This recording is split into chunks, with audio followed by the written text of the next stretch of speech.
Thank you for joining me today. It's Brian Gubernick, and welcome to the No Days Off podcast, where we believe that every single day brings a new opportunity to get better. I want to talk today about how you go about designing your year with intention. January 1st, which just passed, is a pretty powerful moment in time. Why is that? It's not because anything magically changes overnight, but it's simply because of what that day represents. It creates this clean psychological line, a line between maybe who you've been and who you're trying to become. Psychologists call this the fresh start effect. The fresh start effect. Certain dates like New Year's Day, sometimes birthdays, maybe it's the first day of a new job. They create a mental reset of sorts. They give people a window, a brief window where motivation feels maybe easier and change might feel a bit more possible. I think that I feel this way every year after January 1st. Now, I've learned that if you don't intentionally use that moment, it will fade pretty fast for you. You start to drift right back into, the old habits or the old decisions, the old patterns, the things that you were trying to maybe move on from. And that's why a few years ago, stopped doing the traditional New Year's resolutions, and I started doing something a little bit different. Most resolutions are pretty outcome based. For example, I want to lose weight, or I want to make more money. I want to be less stressed. They all sound good, but they actually don't change behavior. Over time, I've realized that most people don't fail because they lack motivation or they lack ambition. They fail because they never design the environment that's required to support that ambition. So instead of resolutions, I use something that I found to be a little bit more practical, and I call that my start and stop list.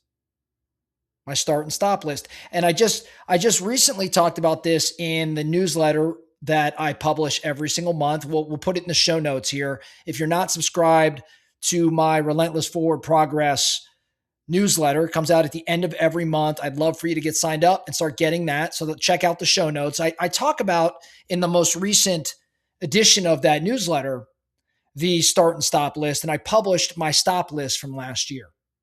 Well, I use this start and stop list. It's two simple lists that I actually just keep on my phone all year long. One list captures what I'm intentionally starting, and the other captures what I'm intentionally stopping. And as I mentioned, I published my stop list from last year. And I've since created a new start and stop list going into 26. Now, the intention isn't to necessarily be perfect. It's not to overhaul everything overnight. It's just to help me create some direction. Progress doesn't, at least for me, doesn't usually come from doing more. It comes from focusing and protecting what matters. So the start and the stop list work because they force clarity. The start list for me is more about creation. The stop list is more about protection. I think most people dramatically underestimate how much energy is spent, or can leak, if you will, if you don't have clear focus on your start and your stop. Last year, my stop list included things like saying yes too quickly, or consuming information without intention, or letting urgency masquerade as importance. That list alone, for me, created more space than any productivity system that I ever deployed could have. This year, I want to focus on the other side of the equation for sake of this conversation. So I talked about stop list last year. And again, I want start and stop list for everybody. Last year, I published my stop list. This year, though, I'm going to talk to you about my start list just to give you an idea. I want to walk you through how I'm designing my 2026. And I'm going to share that start list. Maybe it serves as a guide for you. It's certainly not because I have it figured out. I think it's just because I think clarity for me compounds. And I think that the accountability it creates when I start sharing this only increases the likelihood of me honoring it. So as I updated my list for 2026, I noticed something pretty important. My list truly is not about doing more, it's about doing better.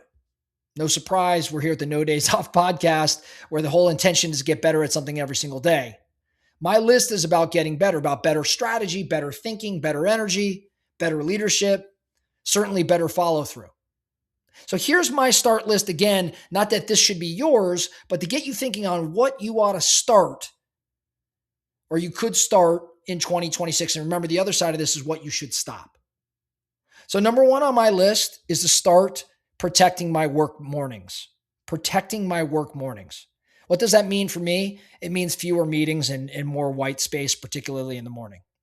Doing that deep work before the noise of the day sets in. I've noticed as 2025 was closing out for me, I didn't really have a very solid morning block, even though I know I should. I let the chaos take over my calendar and I need a reset. So I'm going to start protecting my work mornings a bit better than I have. Number two, I'm going to start using my Sunday nights to plan my week. It's something I've historically done. I got away from it and I need to get back to it.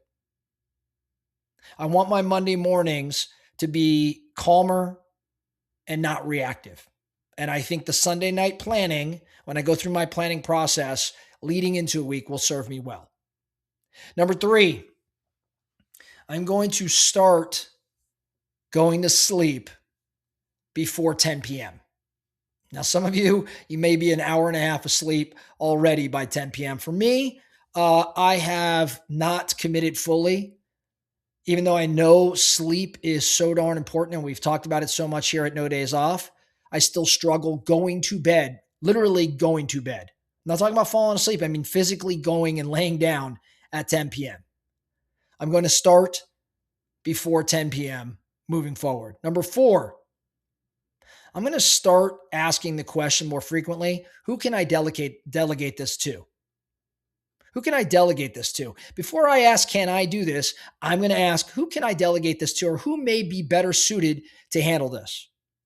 I've recognized that I have taken on too much, many things that I'm not even the greatest at.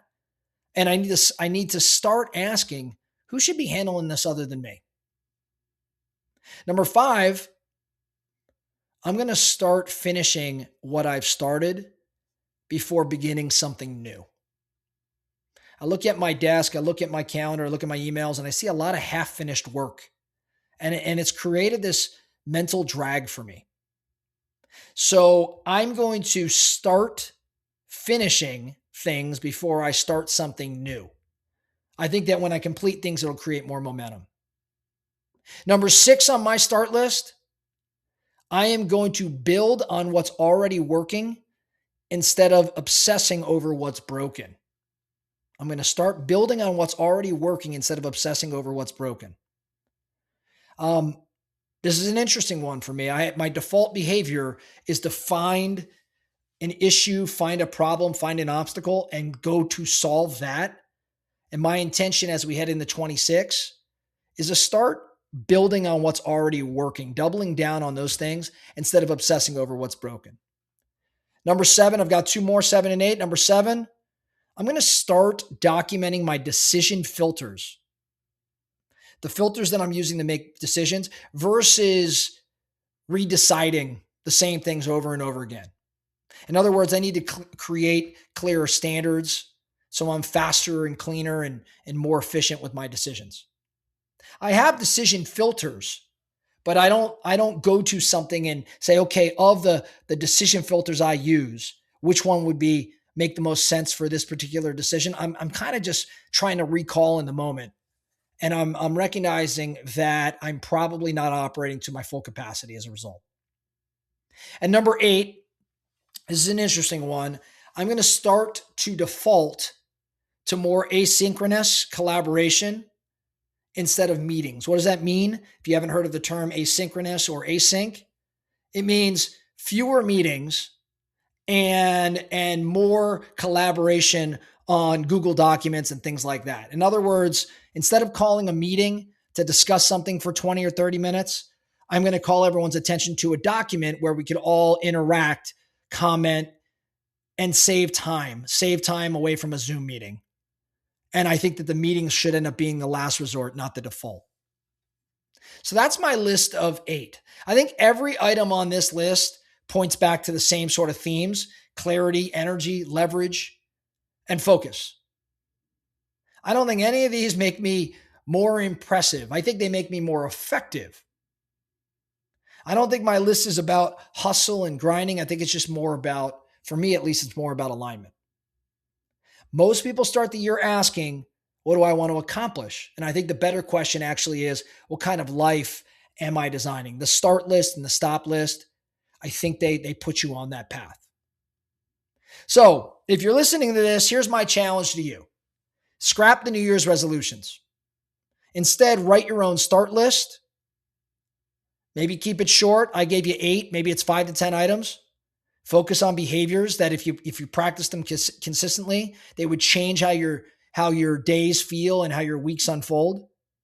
So create your start list and consider creating a stop list. Remember, these are the things I'm going to start. Here are the things I'm going to stop. Create those 2 lists and make sure you keep these lists visible. Revisit them often. Maybe it's weekly, maybe it's monthly. And let these lists guide decisions when things start to get noisy for you, as I'm sure they will. Your year won't be defined by what you intend. It will be defined by what it is you actually put into practice. That's all I have for you today, the No Days Off podcast. Thank you so much for listening. And remember, every single day brings a new opportunity to get better. So let's get after it.